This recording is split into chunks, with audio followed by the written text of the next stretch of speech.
ಶಿವಮೊಗ್ಗ ಜಿಲ್ಲೆ ಭದ್ರಾವತಿ ತಾಲೂಕು KRS ಪಕ್ಷ ವತಿಯಿಂದ ಮತ್ತು ಅಂಬೇಡ್ಕರ್ ಸೇನೆಯ ತಾಲೂಕು ಮುಖಂಡರಾಗಿದ್ದೀವಿ.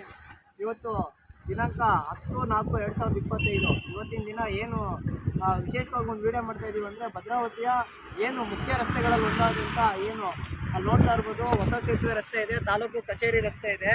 ಆ ರಸ್ತೆಯಿಂದ ಹಿಂಗೆ ಬಲಗಡೆ ತಿರುಗದೆ ದಿನನಿತ್ಯ ನೂರಾರು ಜನ ವಾಕ್ ಮಾಡೋವಂಥದ್ದು, ನೂರಾರು ಜನ ಸಾವಿರಾರು ಜನ ವಿದ್ಯಾರ್ಥಿಗಳು ಓಡಾಡೋಂಥ ಒಂದು ಸ್ಥಳದಲ್ಲಿದ್ದೀವಿ ನಾವು ಇವತ್ತು. ಕನಕಮಂಟಪ ರಸ್ತೆ ಒಳಗಡೆ ಇಲ್ಲಿ ನಮ್ಮ ಹಿಂದೆಗಡೆ ಹೊಸದಾಗಿ ನಿರ್ಮಾಣ ಆಗ್ತಾ ಇರೋಂಥ ಅಂಬೇಡ್ಕರ್ ಭವನ ಇದೆ.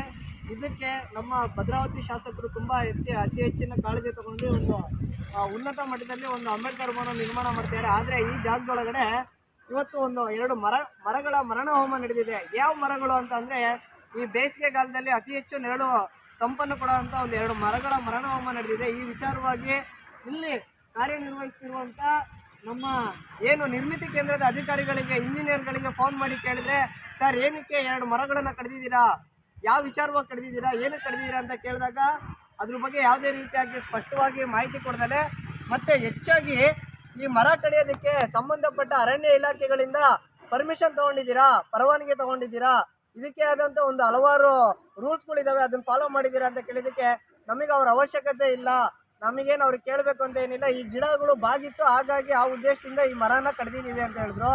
ಇವರಿಗೆ ಕಡಿಯೋಕ್ಕೆ ಪರ್ಮಿಷನ್ ಇಲ್ಲದೆ ಕಡಿದಿರೋಂಥ ಅಧಿಕಾರಿಗಳು ಮೇಲೆ ಶಿಕ್ಷೆ ಆಗಬೇಕು, ಮತ್ತು ಮರಗಳ ಮರಣ ಹೋಮ ನಡೆದಿರೋಂಥ ಸಂಬಂಧಪಟ್ಟಂಗೆ ಅವರಿಗೆ ಶಿಕ್ಷೆ ಆಗಬೇಕು. ಯಾಕೆಂದರೆ ಪಕ್ಕದಲ್ಲಿ ನೋಡ್ತಾ ಇರ್ಬೋದು, ಲಕ್ಷಾಂತರ ರೂಪಾಯಿ ಬೆಲೆ ಬಾಳೋಂಥ ಸಾಗವಾನಿ ಮರಗಳಿದ್ದಾವೆ. ಮತ್ತು ಅದಕ್ಕೆ ಯಾರು ಜವಾಬ್ದಾರಿ ತೊಗೊತಾರೆ? ನಾಳೆ ಇದೇ ಉದ್ದೇಶಕ್ಕೋಸ್ಕರ ನಾಳೆ ನಾವು ಅಭಿವೃದ್ಧಿ ಮಾಡ್ತಾ ಇದ್ದೀವಿ, ಇನ್ನೊಂದು ಮಾಡ್ತಾ ಇದ್ದೀವಿ ಅಂತ ಹೇಳ್ಬಿಟ್ಟು ಲಕ್ಷಾಂತರ ರೂಪಾಯಿ ಬೆಳೆ ಬಾರೋ ಮರಗಳನ್ನು ಇವರು ಕಡಿಮೆಗೆ, ಅಂದರೆ ಏನು ಆ ಮರಗಳನ್ನು ಕಡಿಬೇಕು ಅನ್ನೋ ಉದ್ದೇಶದಿಂದನೇ ಈ ಥರದ್ದೆಲ್ಲ ಮಾಡ್ತಾರೆ ಅನ್ನಿಸುತ್ತೆ. ಈಗ ನೋಡ್ತಾ ಇರ್ಬೋದು. ಮತ್ತು ಇದೇ ವಿಚಾರಕ್ಕೆ ಸಂಬಂಧಪಟ್ಟಂಗೆ ಕೇಳಿದ್ವಿ, ಇದು 98 ಲಕ್ಷ ರೂಪಾಯಿ ಖರ್ಚು ಮಾಡಿ ಅಭಿವೃದ್ಧಿ ರಸ್ತೆ ಅಂತ ಏನು ಪಾದಚಾರಿ ರಸ್ತೆ ಅಂತ ಮಾಡಿದ್ದಾರೆ. ಈ ರಸ್ತೆನೂ ಸಮೇತ ಡೆಮಾಲಿಷ್ ಮಾಡಿ ಈ ಅಂಬೇಡ್ಕರ್ ಭವನಕ್ಕೆ ಹೋಗೋದಕ್ಕೆ ರಸ್ತೆ ಮಾಡಬೇಕು ಅಂತ ಹೇಳಿ ಈ ಸಂಬಂಧಪಟ್ಟ ನಿರ್ಮಿತಿ ಕೇಂದ್ರದ ಅಧಿಕಾರಿಗಳು ಹೇಳಿದ್ದಾರೆ. ಇದೆಲ್ಲ ಆಗಬಾರ್ದು. ಮತ್ತು ಈ ಅಂಬೇಡ್ಕರ್ ಭವನಕ್ಕೆ ಮುಂದೆಯಿಂದಲೇ ರಸ್ತೆ ಆಗಲಿ, ಅದರದೇ ಆದಂಥ ಸಪ್ರೇಟ್ ಇರಲಿ, ಸಾರ್ವಜನಿಕರು ಓಡಾಡೋಂಥ ಜನನ ಹಾಳು ಮಾಡ್ಬಿಟ್ಟು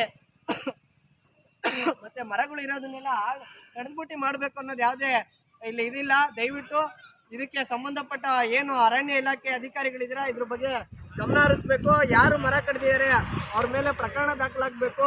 ಇನ್ನೊಂದು ಬಾರಿ ಎಲ್ಲೂ ಸಮೇತ ಮರಗಳನ್ನು ಕಡಿಯೋದಕ್ಕಿಂತ ಮುಂಚೆ ಅವ್ರು 100 ಸಲ ಯೋಚನೆ ಮಾಡಬೇಕು ಅನ್ನೋದನ್ನು ಕೇಳ್ಕೊತ, ಈ ಮರಗಳಿಗೆ ಯಾರಿಲ್ಲ ಅಂತಂದ್ರೂ ಪರಿಸರ ಪ್ರೇಮಿಗಳಿದ್ದಾರೆ, ಸಂಬಂಧಪಟ್ಟವ್ರು ಇದ್ದಾರೆ ಅನ್ನೋದು ಗೊತ್ತಾಗಬೇಕು ಅಂತ ಈ ಮೂಲಕ ಕೇಳ್ಕೊತ ನಾನು 2 ಮಾತು ಮುಗಿಸ್ತಾ ಇದ್ದೀನಿ. ಜೈ ಹಿಂದ್, ಜೈ ಕರ್ನಾಟಕ.